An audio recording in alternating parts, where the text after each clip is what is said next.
भगवान श्री कृष्ण का साला रुक्मी आखिर कितना शक्तिशाली था। महाभारत के युद्ध के समय जब रुक्मी अपनी एक अक्षौहिणी सेना लेकर पहुंचा तो कौरवों और पांडवों ने उसे क्यों भगा दिया और आखिर कैसे महाभारत के युद्ध के बाद रुक्मी का वध हुआ। नमस्कार मित्रों, मैं हूं आलोक। आप देख रहे हैं हमारा चैनल संस्कृति दुनिया। वीडियो में आगे बढ़ने से पहले हमारे चैनल को सब्सक्राइब अवश्य करें, साथ ही बेल आइकन जरूर दबाएं। साथ ही साथ कमेंट बॉक्स में जय श्री कृष्ण लिखना न भूलें। चलिए करते हैं ज्ञान की बात। महाकाव्य महाभारत के अनुसार रुक्मी विदर्भ का शासक था। वह राजा भीषक का पुत्र था और भगवान श्री कृष्ण की पत्नी रुक्मिणी का बड़ा भाई था। हरिवंश पुराण में हमें उल्लेख मिलता है रुक्मी को किम पुरुष के शासक द्रुमा द्वारा युद्ध कला में प्रशिक्षित किया गया था। साथ ही उसने द्रुमा से कई सारे दिव्यास्त्र भी प्राप्त किए थे। कहते हैं कि द्रुमा से ही उसने विजय नामक एक धनुष पाया था, लेकिन यह विजय धनुष दिव्य नहीं बल्कि अभिमंत्रित धनुष था। वैसे महाभारत में कर्ण के पास भी एक विजय नामक धनुष था, लेकिन रुक्मी का धनुष कर्ण के विजय धनुष जितना महान और शक्तिशाली नहीं था। कहते हैं रुक्मी ने परशुराम जी से भी कई सारे अस्त्र शस्त्रों की प्राप्ति की थी, जिसमें ब्रह्मास्त्र का ज्ञान सबसे शक्तिशाली था। कहते हैं ब्रह्मास्त्र पाकर रुक्मी को अपने बल का बहुत घमंड हो गया था। वह भगवान श्री कृष्ण के साथ प्रतिस्पर्धा रखता था। उसकी बहन रुक्मिणी चाहती थी कि श्री कृष्ण जी ही हमारे पति हो। वहीं दूसरी ओर भगवान श्री कृष्ण भी रुक्मिणी को चाहते थे। उन दोनों ने आपस में विवाह की इच्छा जताई, परंतु भगवान श्री कृष्ण के साथ द्वेष होने के कारण रुक्मी ने अपनी बहन का विवाह छेदी के राजा शिशुपाल से तय करने का निश्चय किया। अपनी याचना स्वीकार न होने के कारण भगवान श्री कृष्ण ने रुक्मिणी के हरण का निश्चय किया।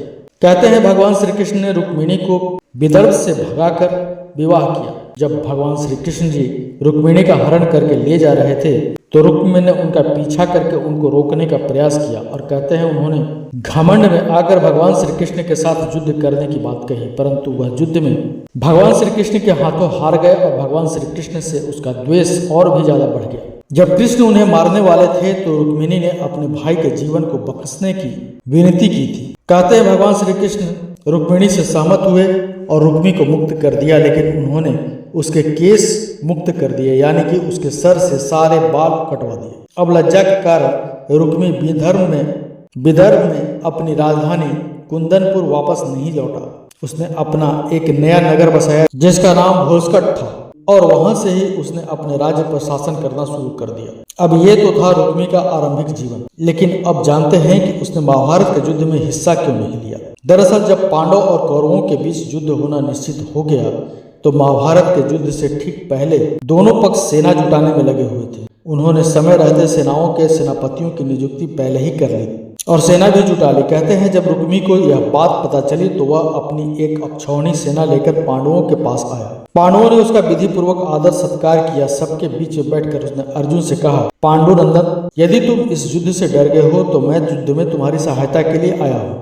इस पूरे जगत में मेरे समान पराक्रमी दूसरा कोई पुरुष नहीं है। मैं द्रोणाचार्य, कृपाचार्य, भीष्म, कर्ण में से किसी को भी जीवित नहीं छोड़ूंगा। यहाँ पधारे हुए राजा अगर चुपचाप खड़े रहेंगे तो भी मैं अकेला ही रणभूमि में तुम्हारे साथ सारे शत्रुओं का वध करके तुम्हें पृथ्वी का राज्य अर्पित कर दूंगा। यह सब सुनकर अर्जुन ने हंसकर कहा, जब साक्षात भगवान श्री कृष्ण हमारे सहायक हैं, मेरे साथ हैं, मेरे हाथ में मेरे गांडीव है, तो मैं स्वयं को डरा हुआ कैसे कर सकता हूँ। फिर अर्जुन ने रुक्मी से कहा, हे महाबाहो, मैं डरा हुआ नहीं हूँ। मुझे सहायक की भी कोई आवश्यकता नहीं है। आप अपनी इच्छा के अनुसार उचित समझकर या तो कहीं और चले जाइए या तो यहीं पर रुक जाइए। अब रुक्मी को रणभूमि में कोई औधा न मिलने के कारण रुक्मी ने दुर्योधन के पास जाना उचित समझा। रुक्मी फिर दुर्योधन के पास गया। वहां जाकर भी वह अपने आप को बड़ा पराक्रमी और शूरवीर बताने लगा। दुर्योधन एक तो अहंकारी था, दूसरा उसके पास भारी मात्रा में सेना एकत्रित हो चुकी थी, तो ऐसे में दुर्योधन ने उसकी सहायता स्वीकार नहीं की। अंत में रुक्मी को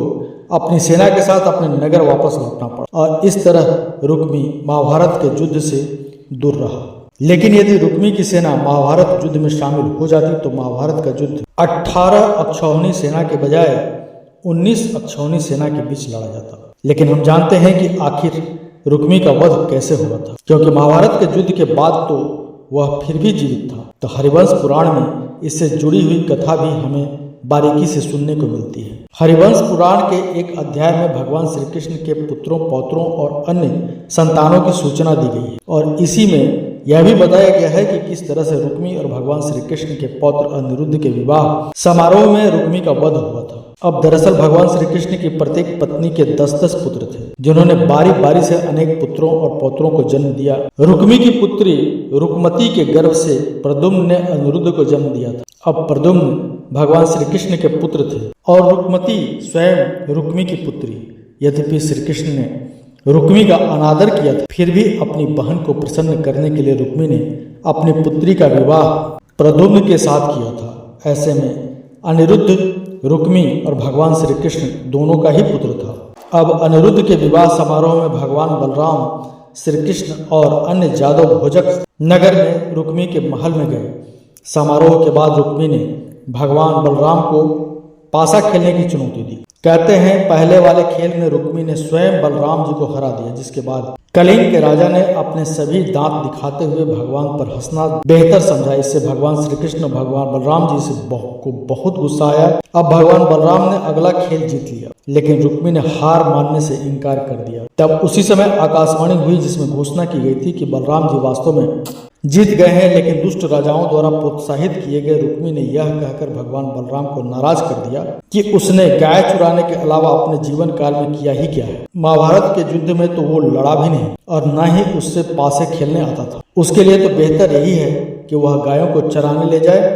इस बात को सुनकर स्वयं भगवान बलराम ने अपने आप को अपमानित महसूस किया और क्रोध में भरकर कहते हैं कि उन्होंने अपने गधे के एक प्रहार से ही रुक्मी का वध कर दिया। अब वहीं कलिंग के राजा ने भी भागने की कोशिश की, लेकिन भगवान बलराम ने उसे भी पकड़ लिया और उसके सारे दांत तोड़ दिए। फिर बाकी के जितने हमलावर राजा थे उन सभी की भुजाएं, जांघें स्वयं बलराम जी ने अपने प्रहार से घायल कर दी।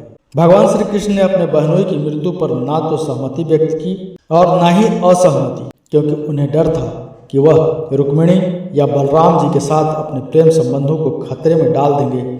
और इसके बाद भगवान बलराम और अन्य यादवों ने अनिरुद्ध तथा उसकी पत्नी को एक सुंदर रथ पर बिठाया और वो सब द्वारका की ओर चल पड़े और इस तरह रुक्मी का वध हुआ। तो मित्रों, आज के लिए बस इतना ही। मिलते हैं अगले वीडियो में एक नई खास जानकारी के साथ। तब तक के लिए देखते रहिए संस्कृति दुनिया। धन्यवाद।